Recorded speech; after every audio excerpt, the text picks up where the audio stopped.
नमस्कार. कथासागर vacation special त्याच्यामधल्या तिसरा भाग आज आपण सुरू करतोय. गेल्या वेळची जशी कर्नल गोपाळ यांची गोष्ट खरी होती ना, तशी आजची गोष्ट सुद्धा खरी आहे. नुसती खरी आहे असं नव्हे, तर माझ्या इथे अशी कुठेतरी ती खोल रुजून बसलेली आहे. का बरं? कारण आज ज्या गोष्टीमध्ये आपण ज्याचा उल्लेख करणार आहोत तो माझ्या वर्गात होता. मी त्याची शिक्षिका होते, वर्ग शिक्षिका होते, नुसती पण नव्हे. त्यावेळेला 8वीचा वर्ग असेल.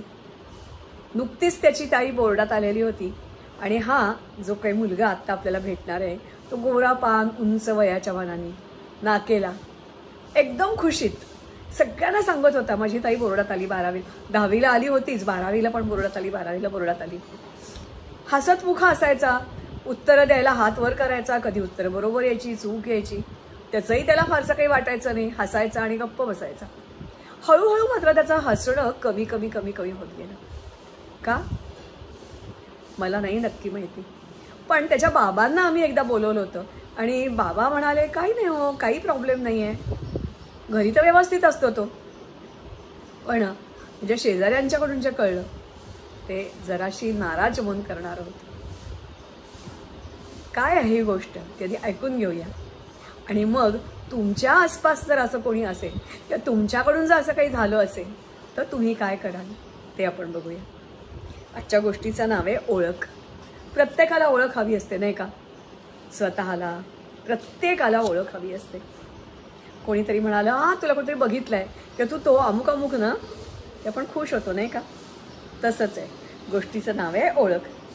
प्रत्येकाला हवी असते स्वतःची ओळख, स्वतःची, स्वतःसाठी आणि इतरांसाठी सुद्धा. सलीलला पाहून मला हे आज प्रकर्षाने जाणवलं. तो समोरूनच येत होता, छान प्युअरचा झब्बा, डोळ्यावर छानसा गोल्डन फ्रेमचा चष्मा आणि आत्मविश्वासानं आणि ताठ मानेनं तो चालत होता. आज कित्येक वर्षांनी त्यांनी मला चक्क ओळख दाखवली.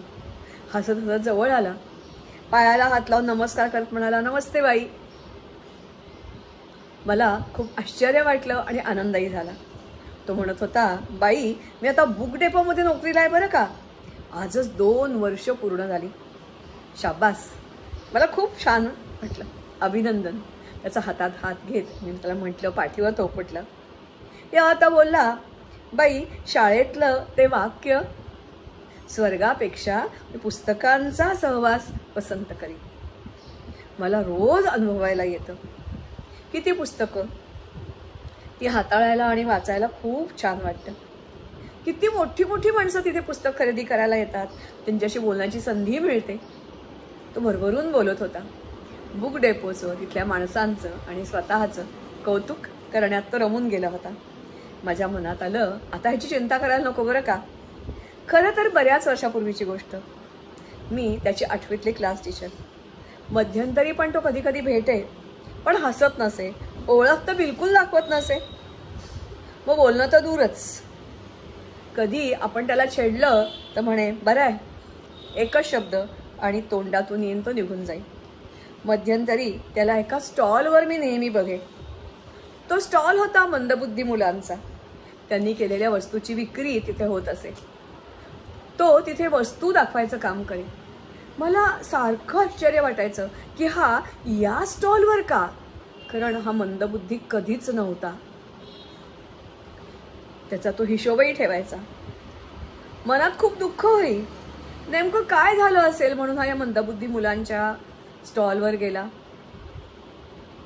आवडतही तो नव्हता पहिल्यांदा, पण एक गोष्ट मात्र खरी होती, 9वी नंतर त्यांनी शाळा सोडली होती. पण का? लोक काही बोलत होते. तो एका मध्यमवर्गीय कुटुंबातला. त्याची ताई खूप हुशार, 10वी आणि 12वीच्या परीक्षेतही बोर्डात आली, मेरिट लिस्टमध्ये आली, मेडिकलला प्रवेश मिळाला, सर्वांची लाडकी. बाबांना आपल्या लेकीचं खूप कौतुक. पण सलील मात्र 4 चौघांसारखा, साधा भोळा आणि त्याची तुलना घरात सगळी जण सारखी ताईशी करत. ताई बघ, ताई बघ, ताई बघ. त्यालाही कौतुक होतं, पण सारखी ताईशी तुलना केल्यानंतर तो मनातल्या मनात स्वतः झुरू लागला. 8वीत आल्यावर तर आईबाबांना त्याची खूपच काळजी वाटू लागली. मग सतत उपदेशाचे डोस, अभ्यास, रोजचा अभ्यास, त्याचा तो कंटाळा करू लागला. तो घाबरला. त्याचा जणू आत्मविश्वासच नाहीसा झाला. तो गप्प झाला. त्यानं कोणाशी बोलणंही सोडलं. थोड्या दिवसांनी तो वर्गातच स्वतःशीच बोलत बसे. वर्गातही त्याचं लक्ष नसे. आईबाबांना बोलवलं तर त्यांनी त्याच्याच तक्रारीची यादी वाचली. तो कसाबसा पास तर त्या वर्षी झाला, पण मग नंतर मात्र त्यांनी शाळेत यायला नकार दिला.